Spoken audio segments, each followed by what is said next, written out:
Mengenal pola uang datang. How you get your money atau how the money go to you. Sebuah pertanyaan singkat yang sulit dijawab dengan cepat. Pasti mikir dulu, memorizing dulu baru bisa menjawab. Itu pun belum tentu pas atau belum tentu benar. Hanya kira-kira. Sebelum kita masuk ke pelajaran selanjutnya tentang Road to Billionaire, kita jeda sebentar agar mengunyah pelajarannya lebih enak. Ada dua pertanyaan saya berikan di antara video kali ini. Pertanyaan pertama adalah, who are you when no one watching you?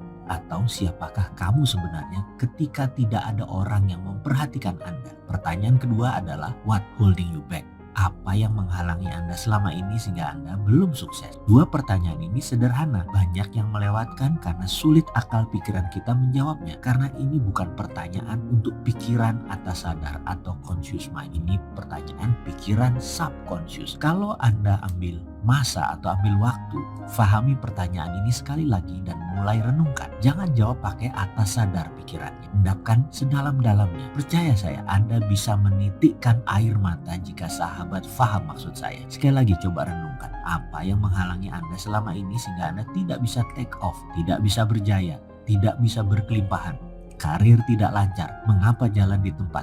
Ada apa sih sebenarnya? Apa sih yang menghalangi? Fahami terus pertanyaan tersebut. Dua pertanyaan tersebut. Coba renungkan. Saya tidak meminta jawabannya. Saya menuntut kejujuran diri Anda sendiri untuk menjawabnya. Kita akan bahas panjang hal ini selanjutnya. Kita lanjut tentang pola atau pattern yang Anda miliki. Jalan bisnis Anda, jalan uang Anda yang mengalir, yang Anda ciptakan selama ini, polanya seperti apa?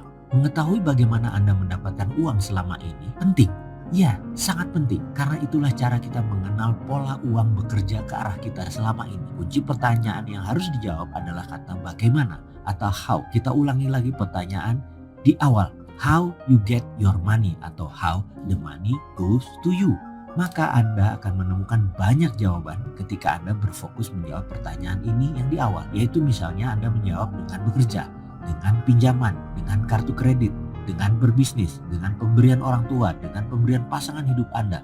Lalu coba perhatikan 3 tahun ini bagaimana Anda mendapatkan uang Anda.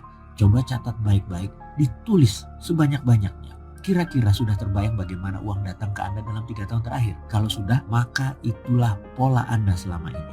Sangat wajib Anda mengenal pola tersebut. Kegagalan seorang mengenal dirinya sendiri karena kegagalan mengenal pola hidupnya sendiri. Mengenal diri sendiri itu bukan saja mengenali tubuh fisikal seperti wajah, jerawat, bekas luka. Namun tak kalah penting adalah kebiasaan, kesukaan, kecenderungan, gaya jalan, gaya bicara, dan tentunya pattern pola diri. Kita bisa mulai dengan pola bagaimana uang datang ke kita. Karena itu masa lalu dan Anda saat ini semua adalah membentuk Anda ke depannya. Kalau Anda sudah cukup senang dengan pendapatan Anda sekarang, ada baiknya Anda mulai lihat pola-pola lain dalam kehidupan Anda. Yang kalau jelek, segera diubah. Kalau Anda merasa belum puas dengan uang yang datang ke Anda saat ini, maka bersiaplah mengubah pola tersebut. Karena Anda sekarang adalah apa yang Anda kerjakan kemarin. Anda nanti adalah apa yang Anda kerjakan sekarang. Intinya, ubahlah sekarang. Pola uang keluar. Dalam catatan sebelum ini ada pola yang harus wajib kita semua mengetahui, yaitu cara uang datang ke kita. Uang datang berulang dan mirip karena sering, itulah kita sebut dengan pola. Sebelum pola itu terbentuk dan mengkristal dan menjadi jalan utama, maka kita harus sudah punya lebih dari satu jalan untuk memperoleh uang datang. Itu yang baik. Apa yang terjadi kalau hanya satu jalan uang datang dan belum terbentuk pola? Masih serabutan, masih tidak menentu. Sekali lagi, kenali, petakan pola tadi. Setelah Anda mengenal pola uang datang, maka Anda bisa tahu Anda di level mana. Misalnya di level prasejahtera, yaitu seseorang yang belum memiliki kemampuan menghidupi diri sendiri. Kemudian level sejahtera atau bisa menghidupi diri sendiri, atau Anda sudah level sentosa, Anda sudah bisa membiayai keluarga, atau bahkan sudah makmur di mana sudah bisa menghidupi keluarga sehingga selesai pendidikan, memiliki aset yang baik, atau sudah di level ultra kaya di mana sudah punya sistem yang mature dalam menghasilkan uang dan pendapatan. Kembali ke level sejahtera di mana level ini adalah platform terbawah JPS atau jaring pengaman sosial. Level ini adalah mereka berpendapatan kurang lebih 60 juta per tahunnya. Level Level Sentosa, nilai pendapatannya terendah adalah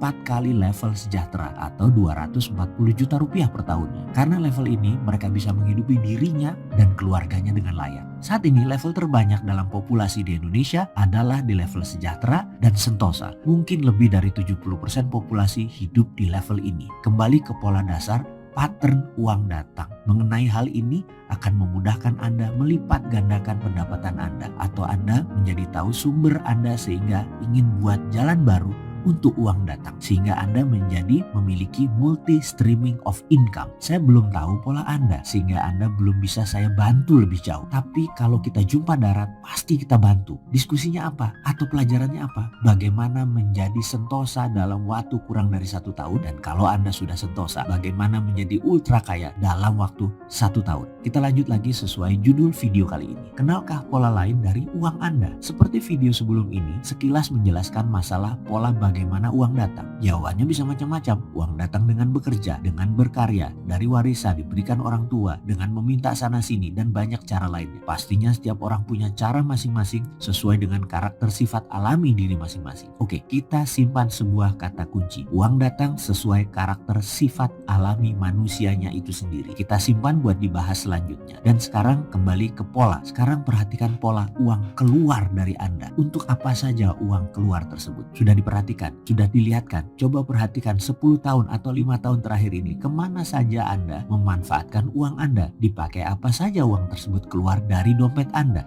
Listkan daftar itu sekarang, secara harian, secara bulanan, secara tahunan. Perhatikan kemana saja uang Anda keluar tadi. Fokus dalam pengeluaran ini akan membuat Anda sadar apakah Anda tipe pembelanja, tipe mesias, atau dalam arti lain suka menolong orang lain, tipe selalu kurang, tipe boros nggak jelas, tipe penyakitan, tipe pengikut mode, tipe penginvest, dan sekali lagi itu adalah Anda selama ini. Mengenal uang keluar, apalagi telah menjadi pola, Anda bisa terkaget-kaget karena bisa menakutkan tipe Anda tersebut. Sekali lagi, kalau negatif jangan takut, membaliknya atau merubahnya semudah membalik tangan. Semua itu science kok. Semua ini ada behavioral psychology-nya, dan ini insya Allah bidang yang saya pahami. Jadi paham kalau saya gemeteran dalam behavior uang pinjam atau uang keluar pemerintah seperti sekarang ini. Maafnya berpolitik sedikit karena saya tahu bagaimana memperbaikinya. Masalahnya si penguasa tahu nggak behaviornya yang tukang pinjam dan nggak bisa bayarin itu.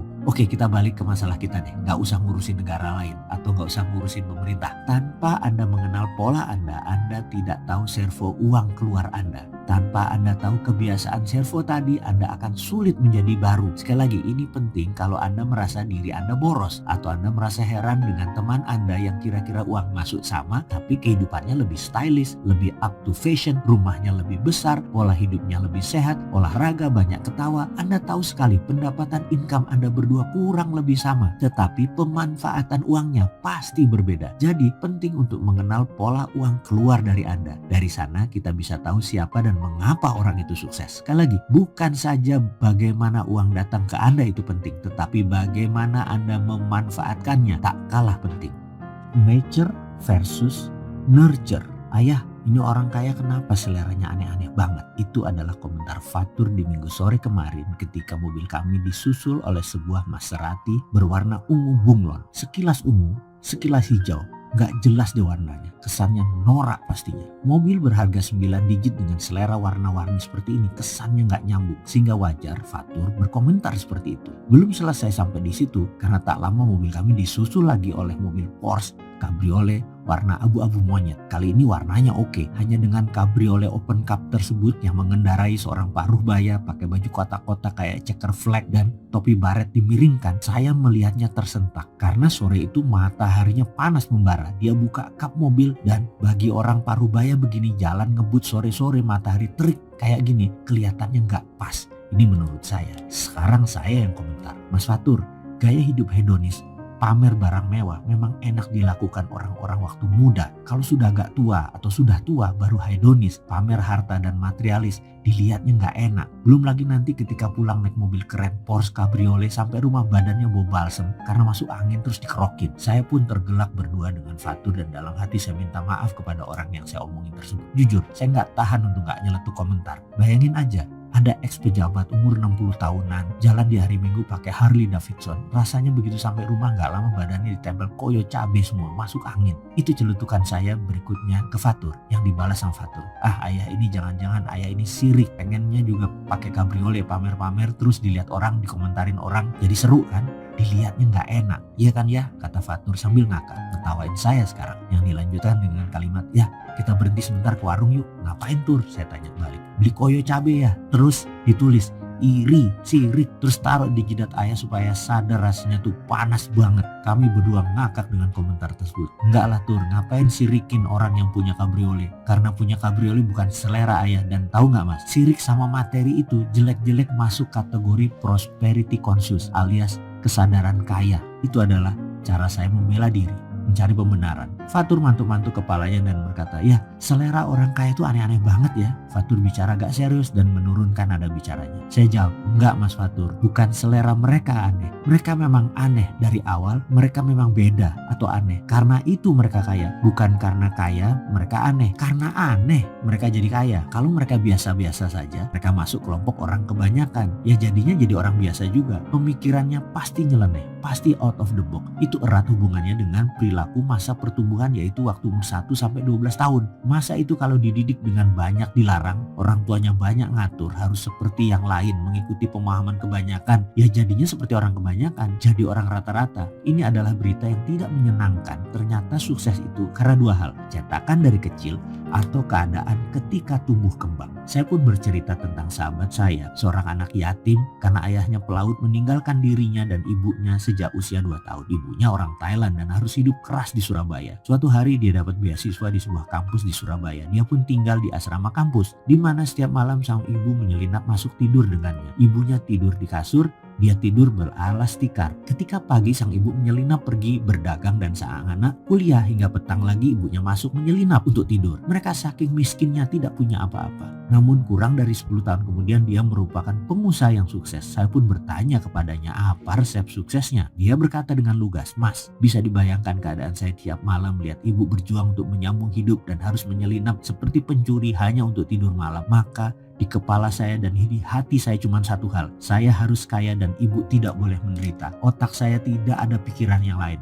Kuliah dipercepat, gak sempat mikir yang lain. Mau pacaran, mau ngobrol, berpolitik, berorganisasi, apapun gak ada. Saya pengen ibu gak susah. Maka semua yang saya tarik dalam hidup saya adalah materi agar ibu bisa hidup layak. Dan terbukti, semua datang dan dalam 10 tahun semua tercapai. Dialog ini adalah dialog saya 10 tahun yang lalu. Cerita itu yang saya ceritakan ke Fatur bahwa orang kaya memang aneh dari awal cara berpikirnya, bertindak dan pengambilan keputusannya. Mereka memang beda dari sononya. Menjadi beda, jangan takut, jangan ragu. Beda itu ada yang karena keadaan atau by nature, ada yang karena bimbingan, by nurture.